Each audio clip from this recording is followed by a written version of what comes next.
Parent calls for guidelines after Seymour's historic Snapchat messages to teen daughter. Now, we've talked around this a few times, but we've never actually talked about this. And I think that this is something that you guys who are watching will be a part of. I see lots of laughter in the chat. I'd actually like to know more about it, Chewy. So let's wrap up the show with this, eh? Let's have a look at what News Hub has got to say. A parent is calling for guidelines around how politicians communicate directly with young people on social media. She's concerned after finding out David Seymour replied to Snapchat messages from her then 14-year-old daughter and other teens back in 2016.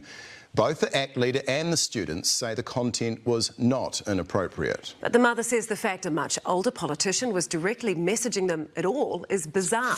Seymour says he was just being courteous. Perry Wilton reports. It's funny because he's never been courteous a day in his life after that. It's a weird thing to say.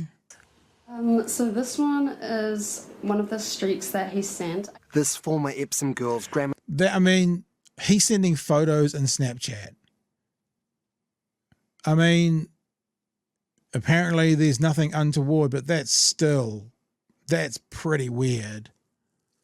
I would almost consider that photo suggestive because, you know, that low angle. That's pretty weird. We're not going to go there. We're going to watch ourselves through defamation, but that's still pretty weird. My student was 14 when she started messaging David Seymour. It was 2016, and Snapchatting the politician had become common schoolyard fun.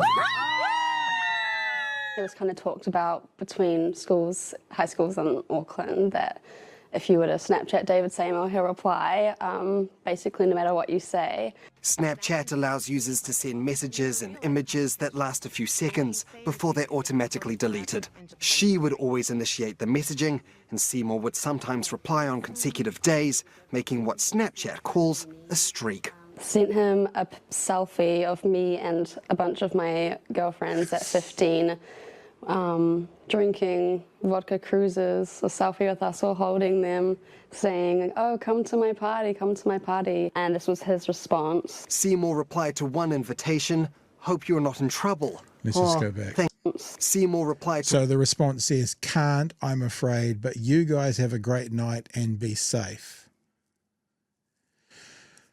The idea of a group of 15-year-olds, nothing sexual, completely dressed, sending a what, 50-year-old? I don't know how old he is, 40-year-old something photo, and having that person respond to it.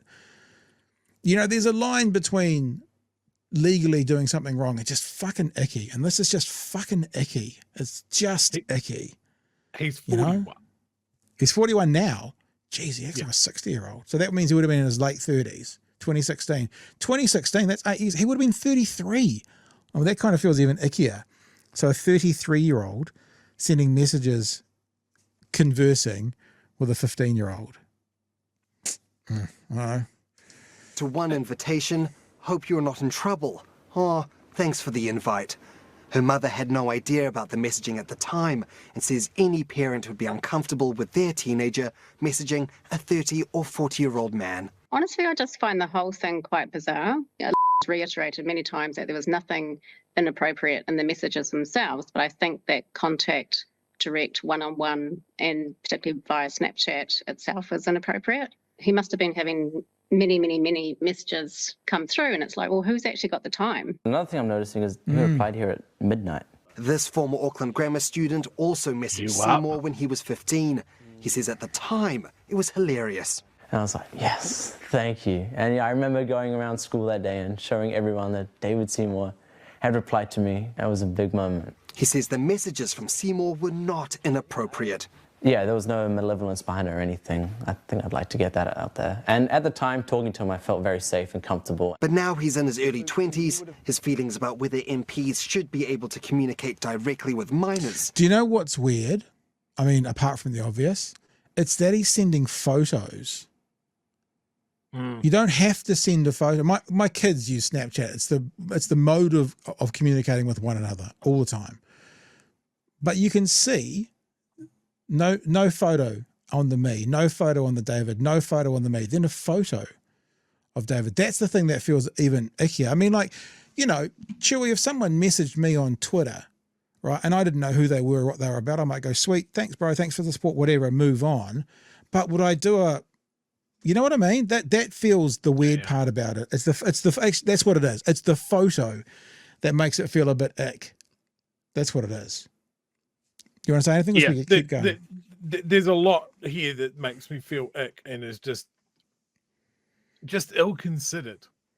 Now, Seymour's not the only politician to have been caught like this. Remember the Bish, famously also. Same platform, Snapchatting teens.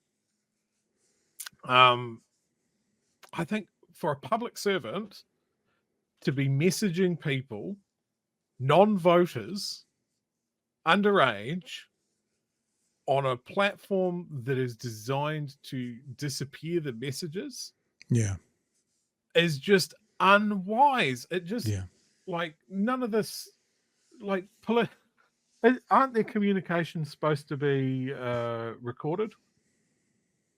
Like, so you can official information act them? Yeah, yep. So how do you do that with Snapchat? Yeah, I don't know. It's a good point. So I don't think any politician should have Snapchat anywhere near their devices. Yeah, interesting.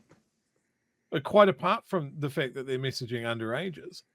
And I think that, like, David will cling to the fact that he's just engaging with the youth. Remember, these youth, he doesn't believe should be able to vote. So why are you messaging under 18s, David? This they is can't also fucking vote. This is also the thing, though, is that if David messaged everybody, like if he's got messages to these kids and 20-somethings and 30-somethings and 40-somethings, that would be different.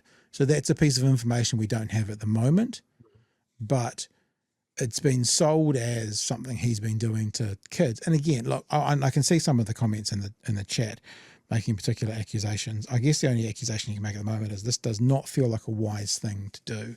Beyond that, we can't say anything that may or may not be an intention. We'd have no idea, and as far as we know, there's nothing about it other than this is just weird, dude. This is just weird. We're going to keep playing, yeah? Directly with minors have changed. Yeah, having an adult have such free access to so many students is, I don't like it at all, regardless of what they talked about or anything like that. David Seymour is making no apologies for replying to the students, saying he was being courteous. I've done absolutely nothing wrong other than be responsive using the technology of the time. I've always sought to behave the same online as I am in person. School kids come up to me and ask for selfies. I think it'd be a terrible thing if New Zealand got to the stage where I had to say, no, sorry, you don't have permission from your parents. But that doesn't sit well with this parent who wants a change in how politicians can communicate with children. Guidelines or rules or regulations in place so this sort of thing doesn't happen and isn't allowed to happen. David Seymour says he barely uses Snapchat anymore, saying other social media sites are more relevant. Yeah, there you go. So that's the story overall. He's left himself wide open. He's left himself wide open for this.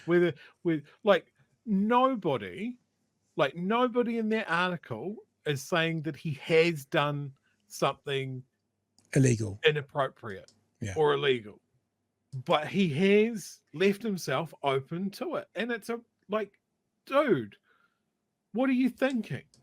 What, like, legitimately, what was your thought process? I'm just being courteous. Do you think any other politician, apart from Bishop, has the time to reply to teenagers Snapchatting you at midnight? I'll tell you a story. I know people who work, who have contracts as electricians and plumbers for intermediate schools. They will not go onto the school's grounds until after 3 o'clock. They refuse to put themselves in a position that they're obviously, when you say this on one level, you might be going, because they're a bit dodged. The opposite. They don't want to put themselves in a position to have any kind of misunderstanding, silliness. You know, if you're a plumber, you're in the girls' toilet. I walked in and there was some strange man that whatever. So they actually set themselves a safety barrier for that by turning up after the kids have gone. This feels what David Seymour is doing as the opposite of that. This feels like turning up in the middle of class time and, you know, chatting on the phone and other things, secret messages on your phone to all the kids that are there. It's bizarre. Yeah, none of it's on the public record, you know, and, you know, teachers wouldn't do this. Yeah. You know, I heard a story recently of a teacher that tried to set up a Snapchat group with their students and was instantly called up on it by their colleagues going, don't do that. Because whether it's inappropriate or not, it's the appearance that it could be. And for teachers, that's vital. Like any adult interacting with someone half their age, I just think it's David Seymour's age. I would feel fucking weird messaging 15-year-old girls at school, and I would rightly get called on it by anybody that found out about it. Yeah. It's not, you're not engaging with a voter base or you're not engaging in anything to do with your actual job. I think it comes across as someone that is just a little bit too eager to be liked by a group that he sees as cool. You know, it comes across like he's quite lonely. And that there's another risk in that is we're at the risk of humanizing David Seymour.